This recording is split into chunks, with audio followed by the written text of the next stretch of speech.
بسم الله الرحمن الرحيم ألم نشرح لك صدرك ووضعنا عنك وزرك الذي أنقض ظهرك ورفعنا لك ذكرك فإن مع العسر يسرا إن مع العسر يسرا فإذا فرغت فانصب وإلى ربك فارغب.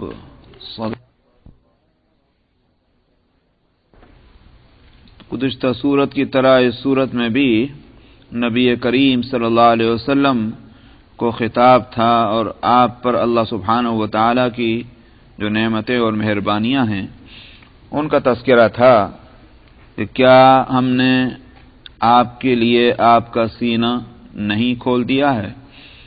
میں نے شرح صدر کے معنی بتلائے تھے کہ جو مفسرین لے رہے ہیں وَوَضَعْنَا عَنْكَ وِزْرَكَ، اور ہم نے آپ سے آپ کا بوجھ نہیں اتار دیا کہ جس سے کہ آپ کی کمر جھکی جا رہی تھی، اور وہ بوجھ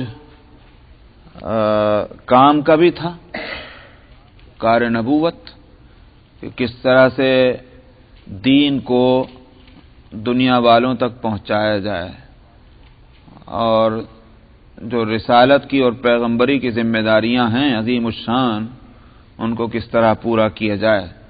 اللہ سبحانہ و تعالی نے اس میں آپ کی خاص مدد فرمائی، اور اس طرح کہ آپ کے دنیا سے تشریف لے جانے کے وقت صورتحال یہ تھی کہ جس سرزمین میں آپ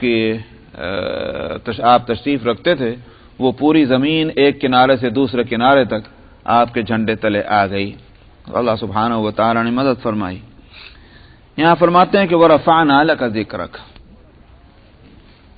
اور ہم نے آپ کا ذکر اور آپ کا تذکرہ وہ بلند کیا. یعنی مراد یہ ہے کہ آپ کی عزت بڑھائی. کس طرح عزت بڑھائی؟ اللہ سبحانہ و تعالی نے شرعی راستہ بھی اختیار کیا، نبی کریم صلی اللہ علیہ وسلم کے ذکر کو پائیدار کرنے کے واسطے اور دنیا کے ایک کونے سے دوسرے کونے تک آپ کا نام پہنچنے کے واسطے. اسی طرح سے یہ بھی ہوا کہ دشمنوں سے بھی کام لیا گیا. دشمنوں سے کام کس طرح لیا گیا کہ مشرکین مکہ جو نبی کریم صلی اللہ علیہ وسلم کے دشمن ہو گئے تھے اعلان نبوت کے بعد، وہ ہر جگہ جہاں ان کو ذرا خیال ہوتا تھا کہ نبی کریم صلی اللہ علیہ وسلم پہنچیں گے وہاں پہلے پہنچنے کی کوشش کرتے تھے. کیوں؟ تاکہ خلاف فضا بن جائے اور آپ وہاں پہنچیں تو آپ کی بات وہاں اثر نہ کر سکے. وہ خود پہنچتے تھے. جو لوگ نہیں جانتے تھے وہ چاہے کسی بھی طرح ہو، محمد صلی اللہ علیہ وسلم کا تذکرہ ان کے سامنے آتا تھا تو وہ جان جاتے تھے کوئی ہیں. انسان کی ایک طبیعت اور فطرت ہے اور نیچر ہے، الانسان حریص فیما منع. انسان کو جس چیز سے روکا جاتا ہے اسی چیز کی طرف انسان لپکتا بھی ہے. یہ انسان کا نیچر ہے، چاہے چھوٹا ہو چاہے بڑا ہو. جب لوگ جا کر کہتے ہیں کہ محمد سے مت بات کرنا، بڑا جادوگر ہے، شاعر ہے، ساحر ہے، فلانا ہے، تو وہ یہ کہتے ہیں کہ بھئی ذرا دیکھیں تو صحیح کیسا ہے. دیکھنے کی طلب پیدا ہوتی. اس طرح سے نبی کریم صلی اللہ علیہ وسلم کا نام دشمنوں نے پھیلایا، سارے عرب میں پھیل گیا. یہ بھی اللہ کی طرف سے تھا انتظام.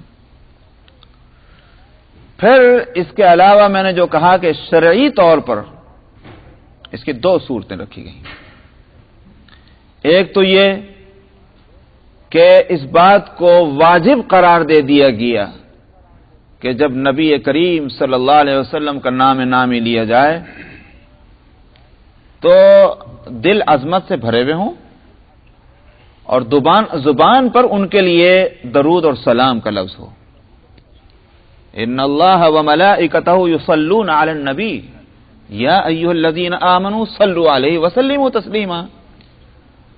تو کم از کم ایک مرتبہ، اگر بار بار بھی نام آ رہا ہے تو کم از کم ایک مرتبہ صلی اللہ علیہ وسلم یا اللہم صلی علی النبی علی رسولی علی محمد، کسی بھی طرح درود اور سلام کم از کم ایک مرتبہ تو کہنا واجب ہے.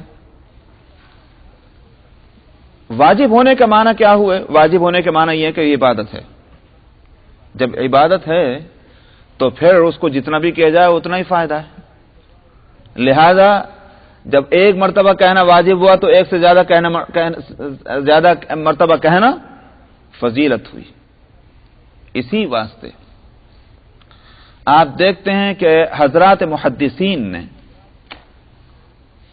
حدیثیں جمع کی، اور چاہے وہ 6000 حدیثیں ہوں بخاری کی یا مسند امام احمد بن حنبل کے اندر اس سے زیادہ تقریباً 1,00,000 حدیثوں کے قریب ہوں یا جو بھی ہوں، ہر محدث نے ہر حدیث لکھتے وقت صلی اللہ علیہ وسلم ضرور لکھا ہے. یہ نہیں ہے کہ بھائی جیسے بسم اللہ ہے، جیسے الحمدللہ ہے، بھائی ٹھیک ہے شروع میں ایک مرتبہ لکھ لی یا پڑھ لی اور آخر تک چل رہی پوری کتاب میں. یہ اسی طرح سے نبی کریم صلی اللہ علیہ وسلم کا نام جہاں شروع میں آیا وہاں صلی اللہ علیہ وسلم لکھ دیا اور اس کے بعد آخر تک کے لیے کافی نہیں ہوا، بلکہ یہ کہ جب جب نام آپ کا آیا صلی اللہ علیہ وسلم ضرور لکھا ہوا ہے ہر حدیث کی کتاب میں. تو ایک تو شرعی راستہ یہ ہوا، یہ اختیار کرایا گیا کہ آپ کا نام لیا بھی جائے اور ادب اور احترام کے ساتھ لیا جائے، جس کا لازمی اثر یہ ہے کہ آج دنیا میں دوست ہوں کہ دشمن ہوں، مسلمان ہوں کہ غیر مسلم ہوں، نبی کریم صلی اللہ علیہ وسلم کا نام جب آتا ہے تو کوئی ہمت ہی نہیں کرتا کہ اس کے نام کے ساتھ کوئی کسی طرح کی غلطی جوڑ جائے. وہم بھی اگر پیدا ہو سکتا ہو کسی عبارت سے، مسلمان سب کھڑے ہو جاتے ہیں. یہ وہی جذبہ ہے. نبی تو اوروں کے بھی ہوئے ہیں. عیسائی تو اپنے نبی کو خدا کا بیٹا ہی بنا رہے ہیں. ایک طرف تو یہ کہ خدا کا بیٹا بنا رہے ہیں، اور دوسری طرف ان کے ساتھ ایسی ایسی کہانیاں جوڑ رہے ہیں کہ جو کسی ایک شریف آدمی کے ساتھ بھی نہیں ہوتی. سمجھ میں آیا؟ تو آخر یہ فرق کیا ہے؟ ہمارے اندر یہ بات کہ ہم نبی کریم صلی اللہ علیہ وسلم کی شان میں گستاخی تو گستاخی کا کوئی شبہ بھی اگر ہوتا ہو کسی عبارت سے تو